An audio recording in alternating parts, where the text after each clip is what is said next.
What's up YouTube? Welcome to Diamond Woodworks. Today is new tool day, so we'll be unboxing, assembling, setting up, and giving you my initial impressions of the Ridgid R4514 10-inch table saw. Let's get after it.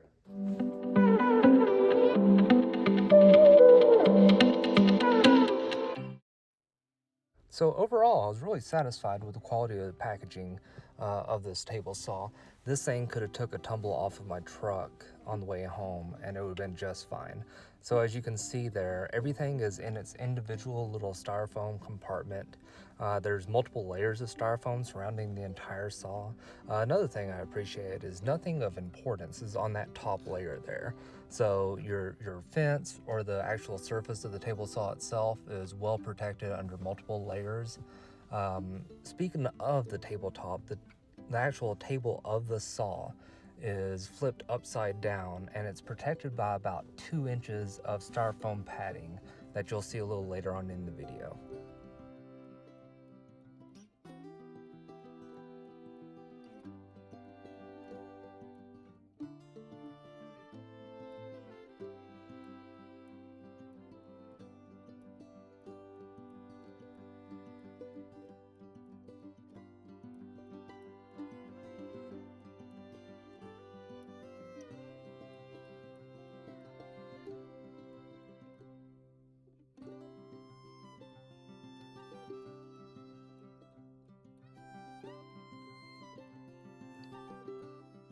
Assembly is really straightforward, so everything is labeled with a number, so it's just a matter of matching the numbers and throwing the correct hardware in there. I'd recommend leaving everything just hand tight and then going around and retorquing everything once you have everything together. That way it sits level.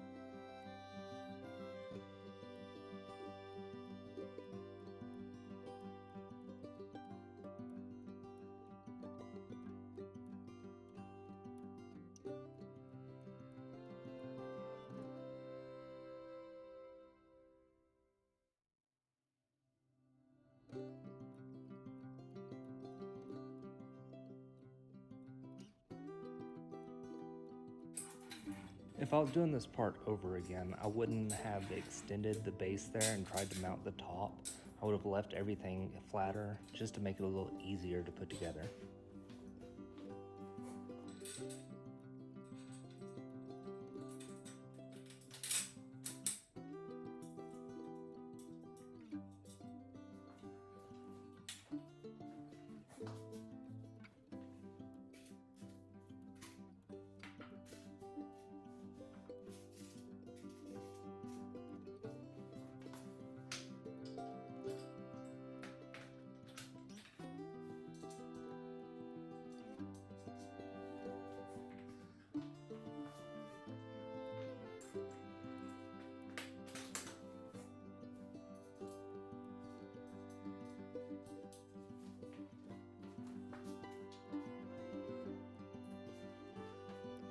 In one of the other reviews I've seen about this table saw, someone made the comment that they sent them 2 left or 2 right feet, and it looks to be the same on this saw. You would assume that the feet for the front there would kick out in opposite directions. However, mine both face the same direction. It's not that big of a deal as I don't plan on using this mobile base for too much longer, so I'll just live with it.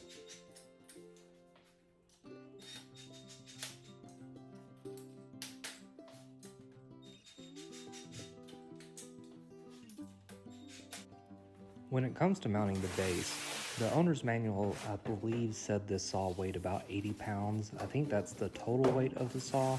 If I had to guess, the actual saw itself is the majority of that weight. Obviously, probably weighing in around 60 pounds, so you may need to get a little helper to do this. It was manageable, just barely though.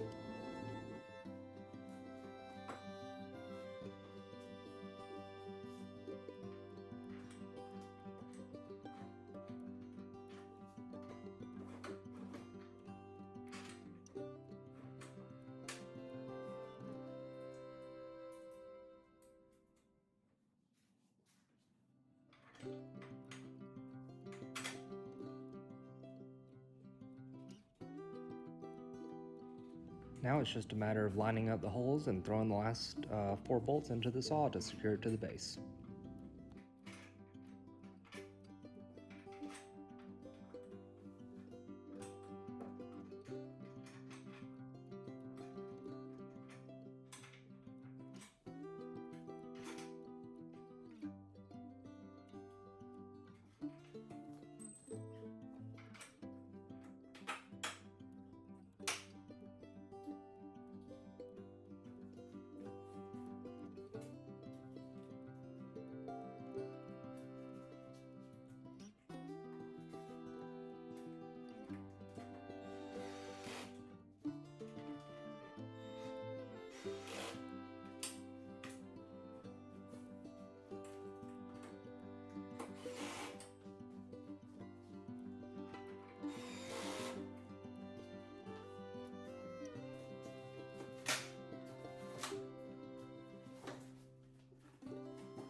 Alright, so first up is a throat plate. This thing's easy to adjust with a screw in each corner.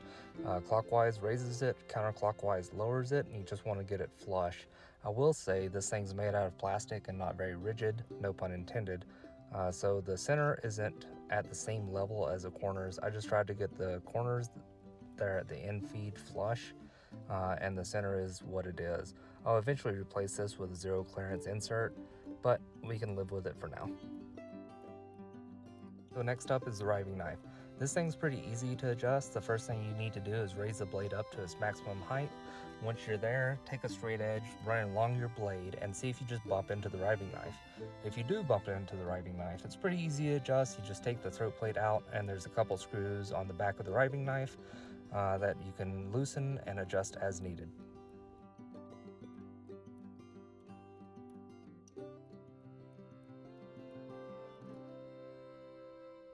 Alright, now to see if the blade's sitting at 90 reference to the table. So we just zero out our scale there, then stick it to our blade, and as you can see we're a little bit out, so we'll adjust that next.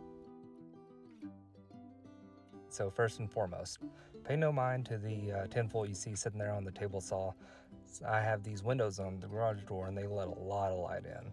It's great for working in the garage, not so great for shooting videos as I found out. So to adjust the angle of the blade in reference to the table, it's pretty easy. There's a screw on the left and a screw on the right of the little miter gauge there. The only thing you have to do is turn the screw left or right, depending on which way you need to go, and allow for additional travel in that direction, and then you're done.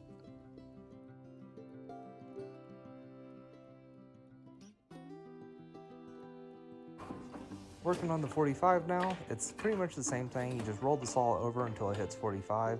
If you can't hit 45, then you just loosen up the screw at the top there, and it'll give you additional travel. I will say that my little indicator there at the bottom doesn't have any additional slack on the way that I would need to adjust it to read true. This doesn't really bother me, as I'll always rely on my digital gauge.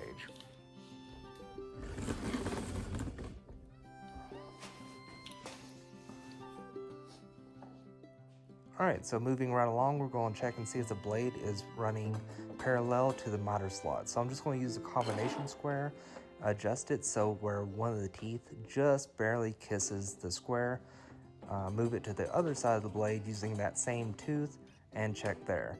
Mine out of the box was perfectly square, so no adjustments needed. Next up is the fence. We're going to use the same method that we just used on the miter slot with a combination square, and seeing if we get the same feedback from the tooth at the front versus the back of the blade. Mine here was definitely out of square from the factory, so I aligned the fence, moved the combination square down to the back of the blade after I lock it here, and the combination square won't actually fit between the blade and the fence all the way down. So my blade, or my fence rather, is actually kicked in towards the blade at the back. And that's pretty much the worst thing that you can have as far as your fence alignment goes, because that causes additional binding on the actual wood as you're making cuts, and increases your chances of kickback.